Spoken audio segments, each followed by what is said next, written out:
Yeah, I thought it was a really good game for our guys to kind of take that next step as a team, and just proud of the way that we're coming together. 26 assists is a hell of a number. Did a good job getting a lead in that first half and staying with it in the second half. And so just got to keep growing and keep getting better. Ace goes 4 of 14, 9 points. A lot of times that would probably not mean 104 points. It might not mean anywhere close to that, but it does mean 104 points. Most of you guys have scored at home in regulation in 32 years. Just where did you see from kind of the depth, when you get guys like EY with his career high, Parker with his career high, ND has a big second half. Just it felt like maybe it was kind of a sign of, that it's not just the Ace show at times.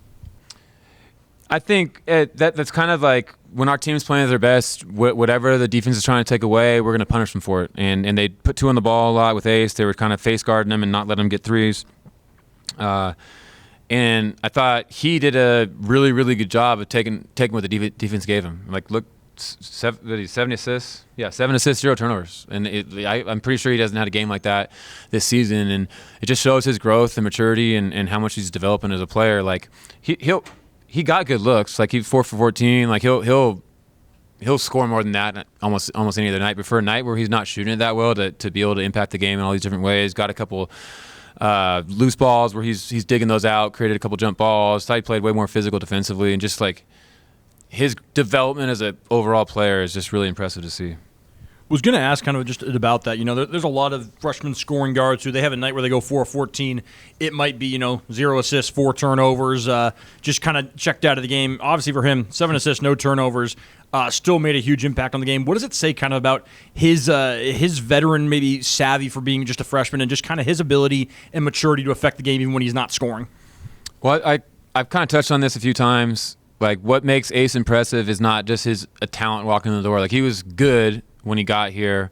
He could score. He could do, like, in practice he was holding his own, which is really, really tough for a freshman to do in the summer. But, like, the way he responds to adversity and to mistakes is what makes him the most impressive. I had a couple scouts talk to me about him, and they talked about how, man, on the bench, whenever you talk to him, he's making eye contact. He's going to the bench. He's not rolling his eyes. He's really trying to, like, learn and grow from every single mistake. And like, most kids, when they go for 40 like he did versus Arizona State and teams start keying on him a little bit more, that takes like 10, 15. I've had guys take a full year after they became the top of the scouting report to learn how to adjust. And, like, he did it in a few games. And he's just he keeps taking these challenges and answering the bell. And just cool to see him take this next step where he can go for 4 for 14 and have a great game and impact it in all these different ways.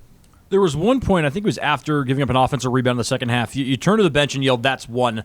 Was that some kind of tracker for offensive rebounds, or just what kind of drew that? Seemed like you were kind of irked at that moment. We had given up 11, and we were trying to find different ways to get the guys locked in on what really mattered. And I thought we were doing some good things offensively. We actually had some good stands defensively, but they got a bunch of offensive rebounds. They were at 11 at that point, and I just said we got something on Monday for you guys for every offensive rebound after this, and that was me trying to build a fire a little bit. Yeah, it worked, I guess. EY with 26 and 9. He at 6'8" or 6'9" is not this traditional big that's getting all these rebounds, but that's kind of what you're asking him to do on this team. For him to score that well, but also keep rebounding at that level. What do you think he's at, and kind of the stamina it takes to kind of keep going on both ends? His poise really helps our team a lot, and we can give him the ball on the block. We can get the ball on the perimeter, and usually good things are going to happen. He's gonna steady us offensively, and so I think to have that now also be able to go get double rebounds, to have him also be able to go get 26 for us and knock down threes and go post up smaller guards. He's becoming more of just like the guy that's Mr. Steady, to where he can take over a game in a few different areas and just getting more confident, more assertive. Like he's a guy that can really, really pass, and like early in the season he would see the passes and kind of just hesitate that half second and then make the pass. By that time the defense is there, and so he's starting to make those a little crisper now. He's starting to get his shots off right when they're open rather than hesitating.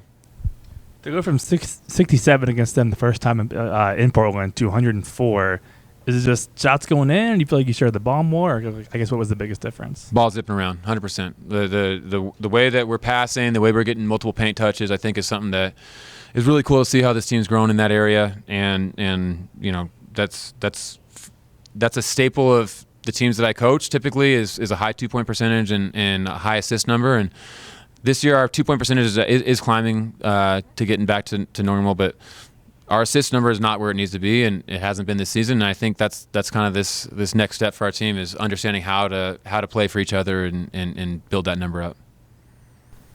Following the loss to Nevada, you said we're not making the simple reads. I think our assist numbers are pathetic. Tonight, there we go. Obviously, you had a season high. Is it just quite as simple as they were making the simple reads, or what kind of went into the ball moving around like it was?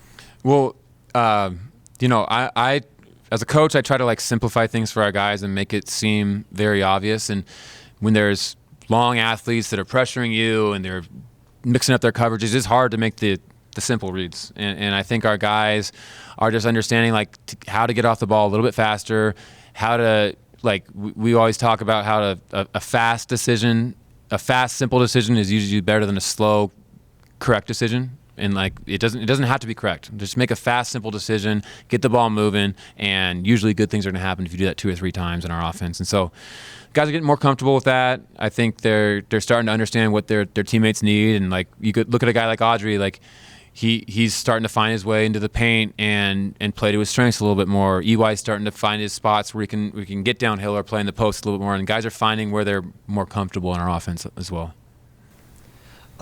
Last game against Seattle, it was a much more slow, hacky defensive plan. What was the change from last game to the one tonight?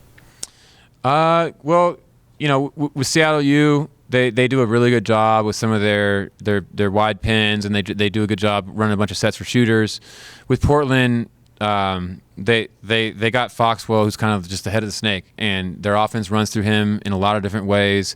He's one of the most dynamic point guards in the country. He can score from all 3 levels, and so I think our guards took it upon themselves to just disrupt him and make his night tough and pick him up full court and try to slow him down. And I thought that was kind of the key to us having a more disruptive game and being able to flow a little bit more. So this is the first time in a while that you guys have a positive point plus minus, winning by, I think, what was it, like 30-something plus points. Is the confidence after winning 3 straight the peak of the season, or do you think this is just the start of the season's end of peak confidence, if that makes sense? No, I get what you're saying. I think we've had 2 or 3 times this year where we've kind of like reached a point where, man, we're ready to take this next step, and we're ready to kind of play like we envisioned playing and achieving what we envisioned all year.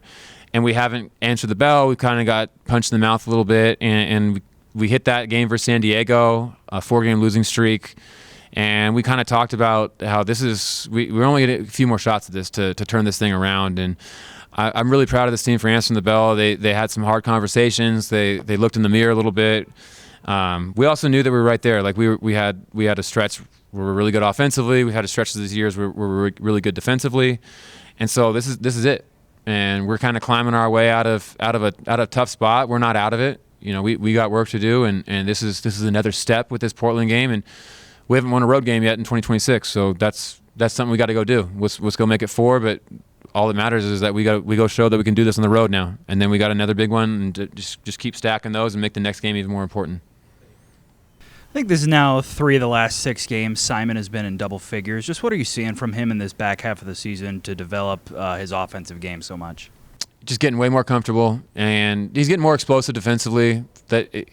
He was out for like a year and a half basically he was playing on one leg for about a year and a half, and even when he came back for us this fall, it was a little bit hesitant to be explosive off that leg. And now that he's more comfortable with that, he's also picking up the reads and just kind of getting back to his old self. I think when you watch his Canadian film, that's what we recruited him on, was just his ability to make reads and play with pace offensively and use his physicality and athleticism defensively. Like, you're starting to see that now, and I think it was just a step slow when we first started just because of his time out.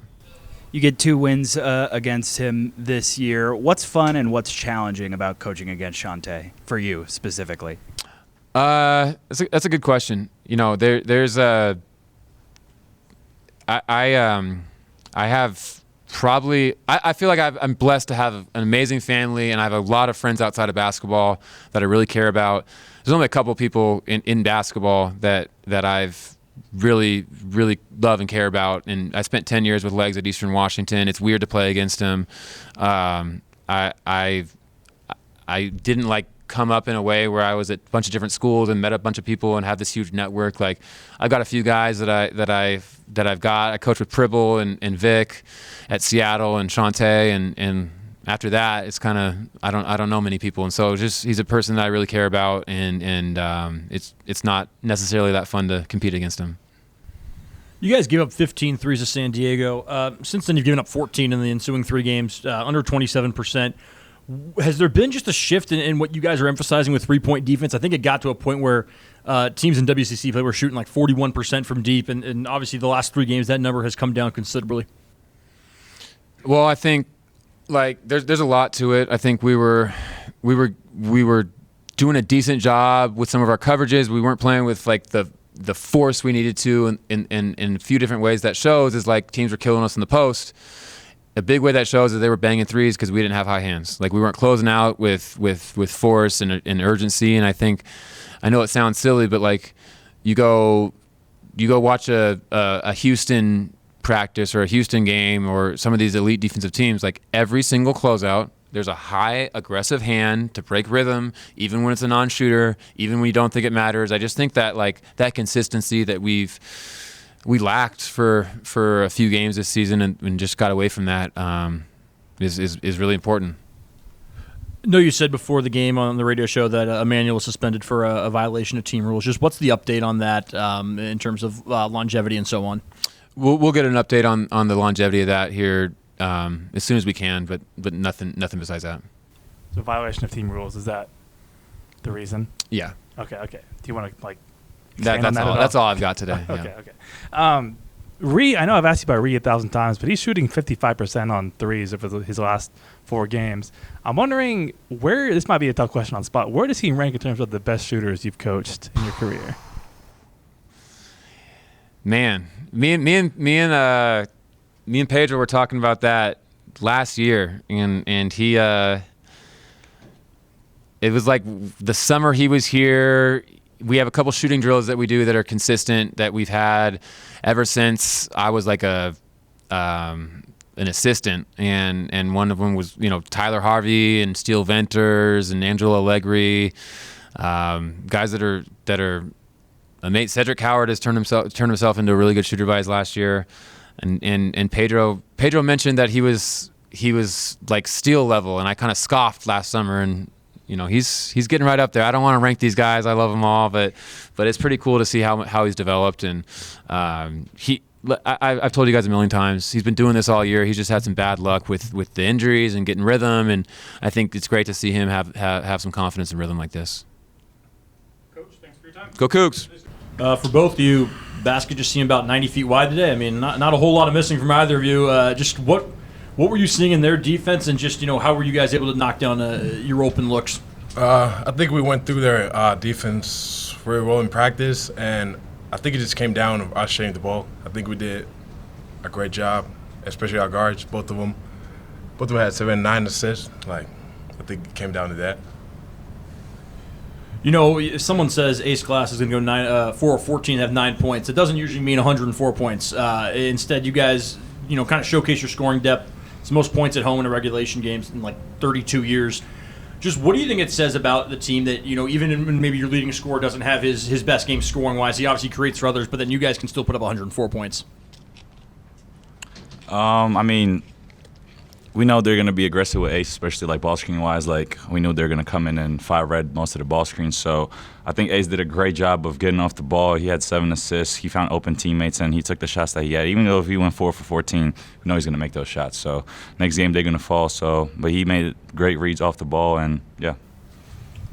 You're not a traditional big that's out there getting 10, 12 rebounds a game, but that's kind of what you're relied on to do for with this team. How do you kind of maintain the I guess the energy and the stamina to do that, but also score like you did tonight? In it's one thing to rebound against ND every day in practice, so like that prepares you pretty well. You're shooting, I think, 55% from three in your last 4 games. Help us understand kind of the zone you feel like you've been in the last couple of weeks. I'm just staying confident, staying ready. My teammates are finding me. I'm looking for the open shots, so I've just got to stay confident. And when the ball swings my way, trying to read the game. If it's not a shot, try to create for others. So just stay in the moment, reading the game, staying confident. I guess question for either of you. Season high in assists today. I know Coach was kind of critical of your guys' assist numbers earlier in the season. How have you kind of grown within this offense that the ball's moving around a lot better than it was earlier? I mean, I feel like we've done a good job at it in practice, but it's just being, I guess, hard to translate to the game. So I feel like now finally it's starting to translate to the games too. It was a pretty big night for you. You guys went 16 for 31 from 3. Was the plan to always give you the 3 ball, or was that just came naturally? I think it came naturally. I mean, I think we shared the ball pretty well. 26 assists is a high number, so we're just finding open men, open shooters, and we're just knocking down shots. So that's how we're gonna play Washington State basketball, and you just got to keep going. For either of you guys, both of you guys, coming back home and kind of was kind of a tough spot in the season. You had these big 3 games at home. You win all 3 of them. How big is that for you guys, and what can that do for you going forward? I mean, it's huge, especially because our away trip didn't go as planned. So I think this definitely gets us back on track. You guys scored 104 this time against Portland. I think it was 60-something the first time in Portland. Was it just – yeah. Was the ball just kind of going in more today, or like how would you describe the way things changed on offense for you guys? I think we just adjusted. We played against them one time, and we made the adjustments. I think we swing the ball pretty well. As I said, we had 26 assists. So just find the open people, reading the drives, reading the lanes, making the simple plays. I think we did it in a rush today. So I just think we find the open man and we just knock down shots. You know, we've seen you guys get out to big leads at times this year, and at times those leads have dwindled down. Even if it hasn't, completely gone away, 20-point leads sometimes become 10, 9, 8 or something before they come back up. It never got lower than 16. Just what was the mindset in the second half, especially because when you guys were down there, that really tough start to the half and having to kind of close that out late, what was the mentality of just not letting your foot off the gas and building, instead of 16 becoming 10, 16 became 20, 25, 30? I mean, I think it really started before the game. So like we talked, like the away trip didn't go as planned, so we kind of had to get this game. So everyone just focused on the main goal and was to win this game. They had a couple technical fouls that turned into 10 points for you guys. I mean, just how much does that help swing the momentum too when you're going to the line? I think you hit all 4, and then I think you and Simon both hit 3s, and that's 10 points. You almost get just on gifts in some way. Mm-hmm. I mean, it's big. You look for momentum plays in basketball, and happen to be in with technical fouls. I mean, we're looking to get offensive rebounds, get deflections, all those momentum plays. But it happened to be technical free throws, and we take whatever they give us. And we use it in our advantage.